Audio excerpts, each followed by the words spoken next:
हरे कृष्णा। प्रिय भक्तगणों, बैसाख मास एक ऐसा पावन काल है जो माता की तरह सब जीवों की इच्छाओं को पूर्ण करने वाला है। ये महीना वृक्षों में कल्प वृक्ष के समान और शिव जी विष्णु जी को प्रसन्न करने वाला है। पद्म पुराण और स्कंद पुराण के अनुसार इस मास में किया गया छोटा सा भी छोटा पुण्य कर्म हजारों गुना फल देता है, चाहे वो स्नान हो, दान हो या फिर कथा को सुनना हो। तो आज के इस दिव्य मास के कृष्ण पक्ष की द्वितीया तिथि है। तो आज की बैसाख मास महात्म के दूसरे अध्याय की कथा को सुनने से पहले आप सुनिए दो ग्वालिन बहनों की कृष्ण भक्ति की परम पुण्यमयी दिव्य कथा। एक समय की बात है, यमुना पार के एक गांव में दो स्त्रियां रहा करती थीं। एक का नाम गंगा और दूसरी का नाम उमा था। गंगा और उमा दोनों रोज यमुना पार से नाव में बैठकर वृंदावन आती और वृंदावन आकर जगह जगह घूमकर सब्जी बेचा करती थीं। गंगा और उमा ऐसे ही रोज सुबह से शाम तक सब्जियां बेचा करती थीं। जब गंगा और उमा की सारी सब्जियां बिक जाया करती थीं, तब वह दोनों यमुना किनारे बैठ जाया करती थी। वह दोनों अपने घर से भोजन के लिए रोटी और मक्खन लाया करती थीं और यमुना किनारे पेड़ की छांव में बैठकर भोजन खाती और नाव में बैठकर यमुना पार कर अपने घर जाया करती थीं। गंगा और यमुना वृंदावन के श्री कृष्ण जी को नहीं जानती थीं तथा भक्ति क्या होती है उन्हें यह भी नहीं पता था। वो तो केवल सब्जी बेचकर गुजारा करना और अपना पेट भरना जानती थीं। एक दिन गंगा और उमा सब्जी बेचने वृंदावन आईं और आज उनकी सब्जी बहुत ही जल्द बिक गई। तो उमा ने कहा, अरे बहन गंगा, आज तो हमारी सब्जियां और दिनों से काफ़ी जल्दी बिक गईं। फिर गंगा कहती है, हाँ बहन उमा, आज तो काफ़ी जल्दी सब्जी बिक गई। अब बताओ अब क्या करें। फिर गंगा बोली, हाँ बहन, अब हम घर जाकर भी क्या करेंगे। उमा कहती है, बहन गंगा, देखो सामने वहाँ मंदिर में कथा हो रही है। तो गंगा कहती है, अरे बहन उमा, यह कथा क्या होती है। तो उमा कहती है, बहन, यह तो मुझे भी नहीं पता कि कथा क्या होती है, पर यह लोग कहते हैं कि कथा होती है। तो चलो आज हम भी सुन लेते हैं कि कथा क्या होती है। गंगा और उमा दोनों मंदिर में कथा सुनने के लिए चली गईं और मंदिर में जाकर भक्तों के बीच बैठकर कथा सुनने लगीं। कथा में गुरुजी प्रेम से भगवान की चर्चा सुना रहे थे कि भक्तों, जिसने भगवान से प्रेम नहीं किया उसका जीवन बेकार है। जिसका प्रेम श्री कृष्ण के चरणों में नहीं हुआ उसका जीवन बेकार है। भगवान को प्राप्त करना ही मनुष्य जीवन का लक्ष्य है। यह मनुष्य जीवन सिर्फ हमें भगवान प्राप्ति के लिए ही मिला है, पर इस संसार में सब मनुष्य पैसा इकट्ठा करने में भूल गए हैं कि इस जगत में हमारा आने का उद्देश्य क्या था। गुरु जी ने जब इस तरह समझाया तो गंगा और उमा बहुत ही प्रभावित हुई। फिर वह नदी किनारे जाकर कहती हैं कि बहन उमा, देखो गुरु जी ने आज क्या कहा। भगवान श्री कृष्ण के चरणों में अगर प्रेम नहीं हुआ तो यह जीवन बेकार है। फिर उमा कहती है, तो बहन गंगा, क्या हमारा जीवन बेकार चला जाएगा। फिर गंगा बोली, हाँ बहन, लगता तो ऐसा ही है। फिर उमा बोलती है, बहन तू बता, कभी तूने श्री कृष्ण जी को देखा है। फिर गंगा कहती है, अरे बहन, मैं तो तेरे साथ रहती हूँ, भला मैंने कब भगवान को देखा। तो उमा पूछती है कि बहन बताओ कि भगवान कहाँ मिलेंगे। गंगा और उमा आपस में चर्चा कर ही रही थी कि इतने में एक संत वहाँ से गुजर रहे थे। तो गंगा साधु को देखकर बोलती है कि बहन, मुझे लगता है कि भगवान साधु संतों के पास जरूर होंगे, तो चलो इनके पास से भगवान को लेकर आते हैं। वह साधु अपना झोला और सामान यमुना किनारे रखकर स्नान करने लगे। गंगा और उमा दोनों यमुना किनारे गईं और चुपके से साधु जी के झोले को उठाकर वहां से आने लगी। दोनों ने साधु के झोले में जब देखा तो उन्हें एक डब्बा मिला। उन्होंने जैसे ही डब्बा खोला तो उसके अंदर लड्डू गोपाल जी बैठे हुए थे। लड्डू गोपाल को देखकर गंगा बोली, बहन उमा, मिल गए भगवान, ये देखो बैठे हैं। भगवान लड्डू गोपाल को देखकर उमा रोने लगी। फिर गंगा बोली, अरे बहन उमा, तू क्यों रो रही है? मिल तो गए भगवान। फिर कहती है कि हे भगवान, आपको बाबा जी ने इतने से डब्बे में बंद करके रखा है। अरे देखो तो सही, भगवान का पांव टेढ़ा हो गया है। मुझे तो लगता है यह बाबा भगवान को डराया धमकाया करता है। प्रभु, अभी तो बाबा यहाँ नहीं है, वह स्नान कर रहा है। आप थोड़ी देर के लिए पांव सीधा कर लो। बहन गंगा, भगवान तो अपना पांव सीधा कर ही नहीं रहे हैं। मुझे तो लगता है कि डब्बे में बंद रहने से इनका पांव अकड़ गया है। न जाने इस बाबा ने भगवान को इस डब्बे में कब तक बंद करके रखा था। चलो भगवान, अब हम तुम्हारा पांव सीधा करते हैं। इसके बाद उमा ने अपने भोजन की पोटली में से मक्खन निकाला और उस मक्खन से लड्डू गोपाल जी की मालिश करने लगी। भगवान ने जब उन दोनों के इतने प्रेम को देखा तो भगवान उनके सरल और सहज स्वभाव पर रीझ गए और अपने भक्तों के प्रेम के लिए भगवान ने अपने पांव सीधे कर लिए। फिर उमा बोली, देख गंगा बहन, भगवान ने अपने हाथ पांव सीधे कर लिए।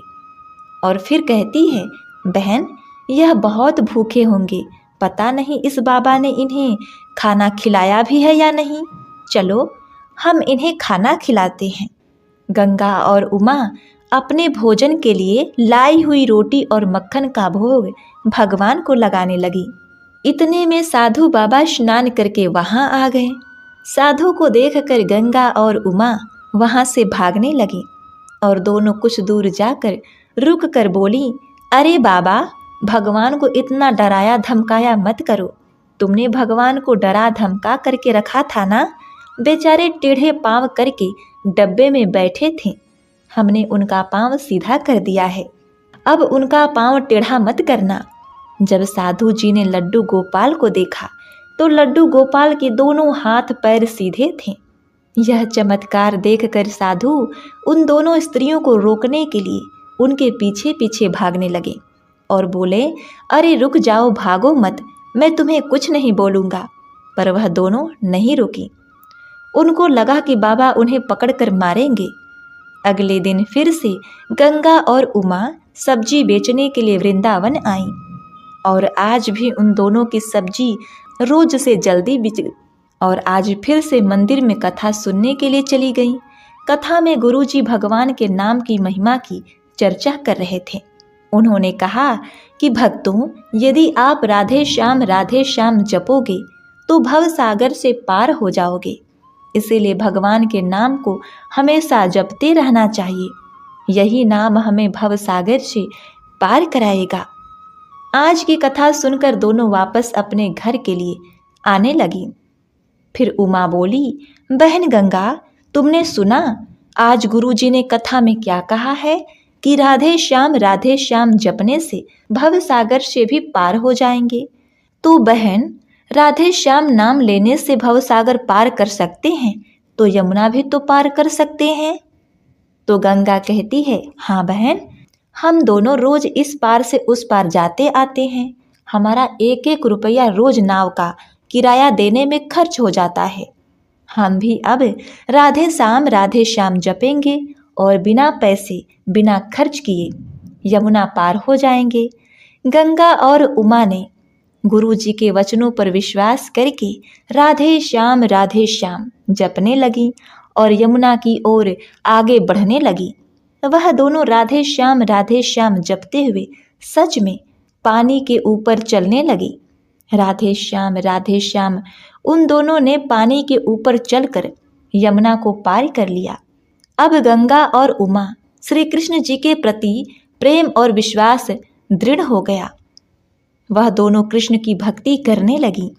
एक दिन गंगा ने कहा, बहन उमा, हमें गुरु जी की कृपा से श्री कृष्ण जी की भक्ति पाई है और गुरु जी के कहने पर हमने नाम जपते हुए यमुना को पैदल पार किया है। तो इससे हमारे बहुत से पैसे बचे हैं। हम गुरु जी को घर बुलाएं और उन्हें भोजन कराएं। तो उमा बोली ठीक है बहन, हम जाकर गुरु जी को ले आते हैं और मैं यहाँ भोजन बनाती हूँ। गंगा गुरु जी को मंदिर बुलाने चली गई और मंदिर गई तो गुरु जी से बोली, गुरु जी, हम चाहते हैं कि आप हमारे चरण हमारी कुटिया में रखो। हम आपको भोजन कराकर कुछ दान दक्षिणा देना चाहते हैं। गुरु जी ने गंगा की बात मान ली और बोले, ठीक है बेटी, मैं तुम्हारे संग तुम्हारी कुटिया में चलने के लिए तैयार हूँ। गंगा गुरु जी को लेकर यमुना तट पर आ गई। गुरु जी ने जब देखा कि यमुना तट पर कोई नाव नहीं है, यह मुझे पार कैसे लेकर जाएगी, तब गुरु जी ने गंगा से पूछा, बेटी, तुम मुझे यमुना पार कैसे ले जाओगी? यहाँ तो कोई नाव ही नहीं दिख रही। फिर गंगा बोली, गुरु जी, आपने ही तो हमें सबसे बड़े नौका प्रदान की है। गंगा को लगा कि जैसे हम गुरु जी की शिष्य बनकर राधे श्याम जप कर यमुना पार कर लेते हैं, वैसे ही गुरु जी भी यमुना पार कर जाएंगे। फिर गंगा राधे श्याम जपते हुए पानी में चलने लगी। गंगा ने जब थोड़ी दूर जाकर पलट कर देखा तो गुरु जी वहीं किनारे खड़े थे। फिर गंगा बोली, अरे गुरु जी, आप क्यों नहीं बढ़ रहे हैं? आओ। फिर गुरु जी को लगा कि इस तट पर यमुना का पानी बहुत कम है। यह विचार करके गुरु जी आगे बढ़ने लगे। जैसे ही गुरु जी ने अपना पांव यमुना में आगे बढ़ाया, वैसे ही गुरु जी कमर तक पानी में डूब गए। फिर गुरु जी कहने लगे, अरे यहाँ तो पानी बहुत गहरा है और यह पानी में कैसे चल रही है? अरे यह कोई आम स्त्री नहीं, यह तो कोई चुड़ैल लगती है जो पानी पर चल रही है। गुरु जी को पानी में डूबा देखकर गंगा गुरु जी को लेने के लिए वापस आने लगी। गंगा गुरु जी के पास पहुंचकर गुरु जी का हाथ पकड़कर ले जाने लगी। गंगा राधे श्याम जपती है और फिर गुरु जी डर के मारे कहते हैं, अरे मुझे छोड़, क्यों ले जा रही है मुझे? क्यों मारना चाहती है मुझे? छोड़। गंगा ने गुरु जी की बातों को कोई जवाब नहीं दिया। वह बस राधे श्याम जप रही थी। फिर गुरु जी कहने लगे, हे भगवान, यह तो मुझे बीच यमुना में ले जाकर मारेगी। गंगा गुरु जी को लेकर यमुना पार कर गई। फिर बोली, गुरु जी, हम यमुना पार कर आए। और उधर गुरु जी डर के मारे काँप रहे थे। फिर गंगा बोली, गुरु जी, क्या बात है? आप मुझसे इतना डर क्यों रहे हैं? फिर गुरु जी बोले, कौन हो तुम? क्यों मारना चाहती हो मुझे? क्या बिगाड़ा है मैंने तुम्हारा? कौन हो तुम? चुड़ैल हो या भूतनी? फिर गंगा बोली, गुरु जी, ना तो मैं चुड़ैल हूँ ना तो मैं भूतनी हूँ, मैं तो आपकी शिष्या हूँ। गुरु जी कहते हैं, हे भगवान, मैंने कब इन चुड़ैलों को शिष्य बनाया? फिर गंगा बोली, गुरु जी, आपने ही तो हमें कथा में बताया था कि राधे श्याम जपें तो भव सागर से पार हो जाएंगे। तो हमें लगा कि भव सागर को पार कर सकते हैं तो यमुना भी तो पार कर सकते हैं। अब तो हम रोज नाम जप करते हुए गंगा पार करते हैं। अब हमें कोई नाव की जरूरत नहीं होती।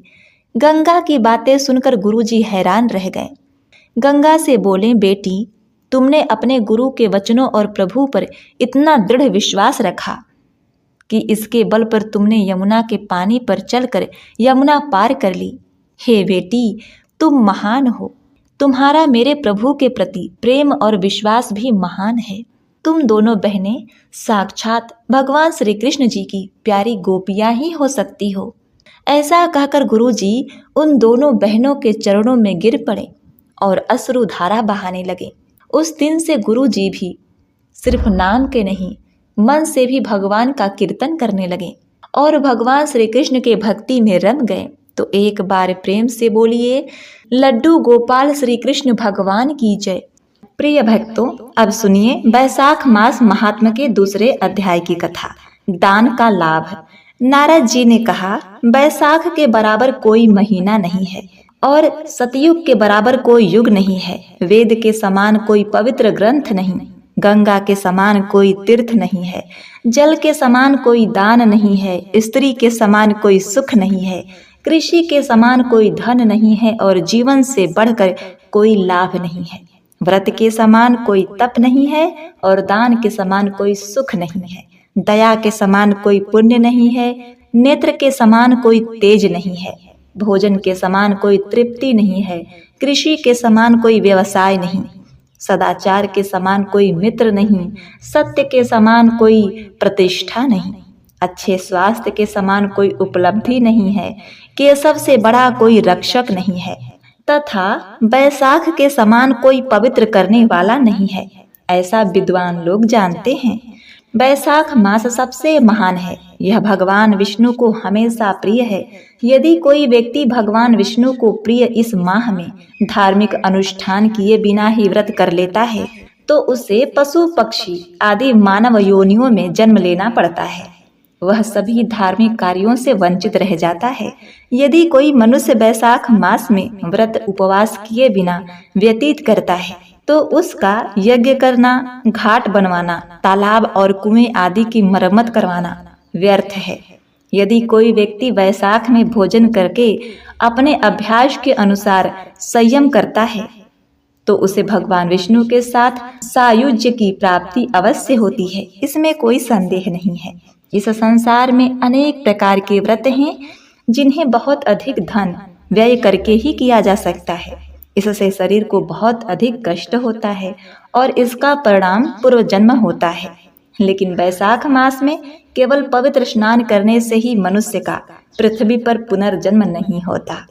बैसाख मास में जल अर्पित करने से वह पुण्य प्राप्त होता है जो सभी प्रकार के दान और सभी तीर्थों के दर्शन से प्राप्त होता है। यदि कोई व्यक्ति जल अर्पित करने में असमर्थ हो तो उसे दूसरों को जल अर्पित करने के लिए प्रेरित करना चाहिए। यदि वह समृद्धि चाहता हो, यह सभी दानों से अधिक कल्याणकारी है। यदि सभी दान एक पलड़े में रखे जाएं और जल का दान दूसरे पलड़े में रखकर तराजू में तौला जाए तो जल का दान श्रेष्ठ होता है। जो व्यक्ति राहगीरों के लिए निःशुल्क जल दान करता है वह अपने 1 करोड़ परिवार के सदस्यों का उद्धार करता है। वह भगवान विष्णु के लोक में सम्मानित होता है। हे श्रेष्ठ राजन, प्राप्त द्वारा जल अर्पण करने से देवता, पितरों और ऋषियों को अत्यधिक प्रसन्नता होती है। यह सत्य है, इसमें कोई संदेह नहीं। यदि मार्ग में लंबी यात्रा के कारण थके हुए मनुष्य को प्रापास के द्वारा प्रसन्न किया जाए तो ब्रह्मा, विष्णु और शिव आदि देवता भी उससे प्रसन्न हो जाते हैं। जो जल चाहता है उसे जल देना चाहिए, जो छाया चाहता है उसे छाया देना चाहिए। हे राजन, बैसाख मास में जो पंखा चाहता है उसे पंखा देना चाहिए। बैसाख मास के आते ही गृहस्थ ब्राह्मण को जल, छाता, पंखा देना चाहिए। इन वस्तुओं का दान उत्तम माना जाता है। जल का दान न देने से मनुष्य चातक पक्षी बनता है जो जल के लिए वर्षा पर निर्भर रहता है। हे राजन, यदि कोई व्यक्ति प्यास से व्याकुल किसी सज्जन को शीतल जल पिलाता है तो उस कर्म से ही उसे 10,000 राजसूय का पुण्य प्राप्त होता है। जो मनुष्य गर्मी और थकान से पीड़ित ब्राह्मण को पंखा झलता है वह पाप से मुक्त हो जाता है और स्वर्गवासियों, देवताओं आदि का अधिपति बन जाता है। बैसाख मास में ब्राह्मणों को पंखा न देने से मनुष्य 100 प्रकार के गठिया रोगों से पीड़ित होकर नरक में जाता है। यदि कोई व्यक्ति मार्ग में थके हुए श्रेष्ठ ब्राह्मण को वस्त्र से पंखा भी लगाए तो वह उसी से मुक्त हो जाए और भगवान विष्णु के साथ सायुज्य को प्राप्त करेगा। शुद्ध मन से ताड़ के पत्ते का पंखा दान करने से मनुष्य सभी पापों से मुक्त होकर ब्रह्मलोक को जाता है। यदि कोई मनुष्य थकान दूर करने वाला पुण्य पंखा नहीं झलता तो उसे नरक में यातनाएं सहनी पड़ती है और पृथ्वी पर कोढ़ी के रूप में जन्म लेना पड़ता है। हे मनुष्यों के स्वामी, मनुष्य को बैसाख मास में कम से कम 1 बार छाता दान करना चाहिए जिससे 3 प्रकार के दुखों का शमन हो सके। शरीर से उत्पन्न होने वाले दुख, अन्य प्राणियों से उत्पन्न होने वाले दुख तथा प्रारब्ध से उत्पन्न होने वाले दुख। जो व्यक्ति बैसाख मास में जो माधव को प्रिय है छत्रदान नहीं करता वह पृथ्वी पर छायाहीन स्थान में अत्यंत क्रूर प्रेत के रूप में जन्म लेता है। जो वैशाख मास में उत्तम चप्पल दान करता है वह भगवान विष्णु को प्रिय होता है। वह यमदूतों की उपेक्षा करता है और भगवान विष्णु के लोक को जाता है। यदि कोई व्यक्ति बसंत ऋतु के आगमन पर वैशाख मास में जूते दान करता है तो उसे इस लोक के कष्ट नहीं भोगने पड़ते और न ही वह नरक लोक में जाता है। जो मनुष्य मांगने वाले ब्राह्मण को जूता देता है वह निसंदेह 1 करोड़ जन्मों के बाद पृथ्वी पर राजा के रूप में जन्म लेता है। जो मनुष्य असहाय व्यक्तियों की थकावट दूर करने वाले मार्ग पर मंडप बनाता है उसके पुण्य का वर्णन ब्रह्मा भी नहीं करते। जो व्यक्ति अपने घर आए हुए ब्राह्मण को भोजन कराता है उसके लाभ की सीमा ब्रह्मा ने भी नहीं देखी है। हे राजन, पका हुआ भोजन तुरंत तृप्ति देने वाला होता है, अतः समस्त लोकों में पके हुए भोजन के समान कोई अन्य दान नहीं है। जो मनुष्य लंबी यात्रा के कारण थके हुए ब्राह्मण को आश्रय देता है उसके पुण्य का वर्णन करने में ब्रह्मा भी समर्थ नहीं है। जो व्यक्ति पर्याप्त भोजन नहीं करता उसके लिए स्त्री, बच्चे, घर आदि, वस्त्र, आभूषण, अलंकार आदि असहनीय होते हैं। जो व्यक्ति उचित रूप से भोजन करता है उसके लिए ये सब अवश्य ही सहनीय होते हैं। अन्य के बराबर दान न तो पहले कभी देखा गया है न ही भविष्य में कभी देखा जाएगा। जो मनुष्य वैशाख मास में थके हुए मार्ग से जाने वाले ब्राह्मण को भोजन नहीं देता वह पृथ्वी पर अपना ही मांस खाता हुआ प्रेत बनकर जन्म लेता है। इसीलिए अपनी सामर्थ्य के अनुसार ब्राह्मण को पका हुआ भोजन अवश्य देना चाहिए। हे राजन, पका हुआ भोजन देने वाला अपने माता पिता तथा अन्य लोगों को भूल जाता है परंतु भोजन देने वाले को नहीं। इसीलिए तीनों लोकों में रहने वाले सभी लोग पके हुए भोजन की प्रशंसा करते हैं। माता और पिता तो जन्म के कारण मात्र हैं। संसार के विद्वान पुरुष कहते हैं कि अन्नदाता ही वास्तविक पिता है। पका हुआ भोजन देने वाले में सभी तीर्थ विद्यमान रहते हैं। पका हुआ भोजन देने वाले में सभी देवता विद्यमान रहते हैं। हे शत्रुओं के लोगों को जीतने वाले अन्नदाता में सभी गुण विद्यमान रहते हैं। तो प्रिय भक्तगणों, इस प्रकार वैशाख मास महात्मा का यह दूसरा अध्याय समाप्त हुआ। आइए अब श्रवण करते हैं भगवान विष्णु की आरती। ओम जय जगदीश हरे, स्वामी जय जगदीश हरे, भक्त जनों के संकट क्षण में दूर करे। ओम जय जगदीश हरे, जो ध्यावे फल पावे, दुख विनसे मन का, सुख संपत्ति घर आवे, कष्ट मिटे तन का। ओम जय जगदीश हरे, माता पिता तुम मेरे, शरण गहूँ मैं किसकी, तुम बिन और न दूजा, आस करूं किसकी। ओम जय जगदीश हरे, तुम पूर्ण परमात्मा, तुम अंतर्यामी, परम ब्रह्म परमेश्वर, तुम सबके स्वामी। ओम जय जगदीश हरे, तुम करुणा के सागर, तुम पालन करता, मैं मूर्ख खल कामी, कृपा करो भरता। ओम जय जगदीश हरे, तुम हो एक अगोचर, सबके प्राणपति, किस विधि मिलो दयामय, मैं तुमको कुमति। ओम जय जगदीश हरे, दीन बंधु दुख हरता, तुम रक्षक मेरे, करुणा हस्त बढ़ाओ, द्वार पड़े तेरे। ओम जय जगदीश हरे, विषय विकार मिटाओ, पाप हरो देवा। श्रद्धा भक्ति बढ़ाओ संतन की सेवा। ओम जय जगदीश हरे। श्री जगदीश जी की आरती जो कोई नर गावे। कहत शिवानंद स्वामी सुख संपत्ति पावे। ओम जय जगदीश हरे। स्वामी जय जगदीश हरे। ओम जय जगदीश हरे।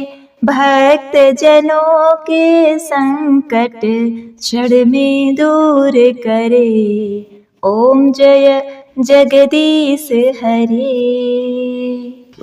प्रिय भक्तों, अंत में समस्त देवी देवता का सुमरन करते हुए इस कथा का समापन करते हैं। गोविंद जय जय गोपाल जय जय। गोविंद जय जय गोपाल जय जय। राधा रमन हरि गोविंद जय जय। ब्रह्मा की जय जय विष्णु की जय जय। ब्रह्मा की जय जय विष्णु की जय जय। उमापति शिव शंकर की जय जय। राधा की जय जय रुक्मिणी की जय जय। राधा की जय जय रुक्मिणी की जय जय। मोर मुकुट बंसी वाले की जय जय।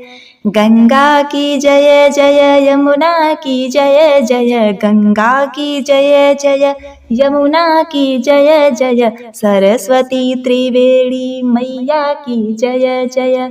राम की जय जय श्याम की जय जय। राम की जय जय श्याम की जय जय। दशरथ कुंवर चारों भाई की जय जय।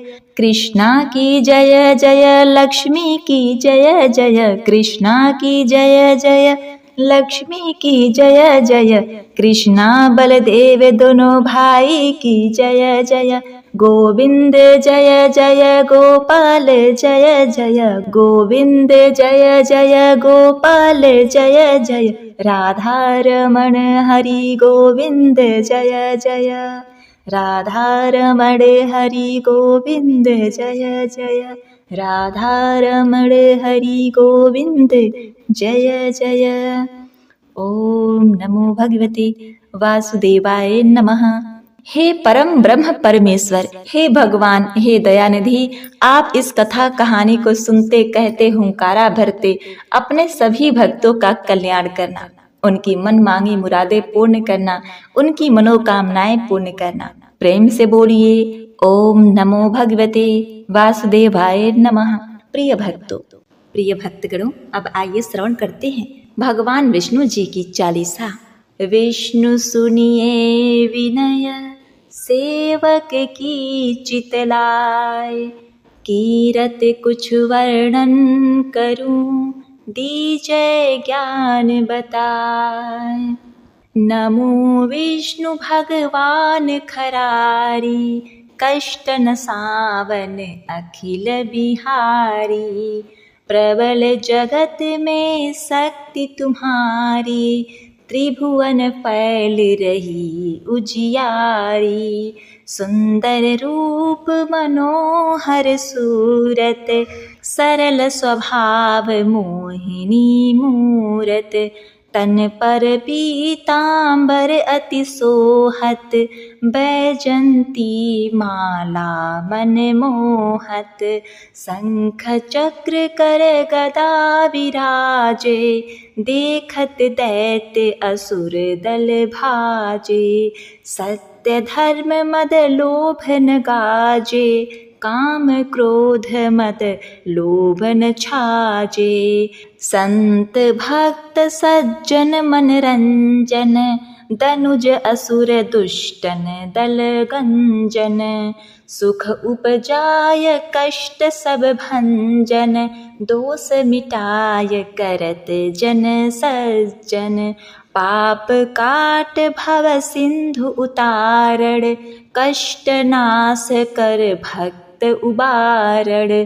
करत अनेक रूप प्रभु धारण, केवल आप भक्ति के कारण। धरणी धेनु बन तुम ही पुकारा, तब तुम रूप राम का धारा।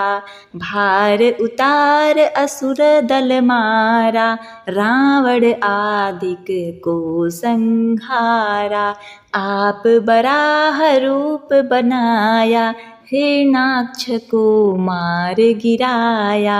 धर्मत्स्य तन सिंधु बनाया, 14 रतन को निकलाया।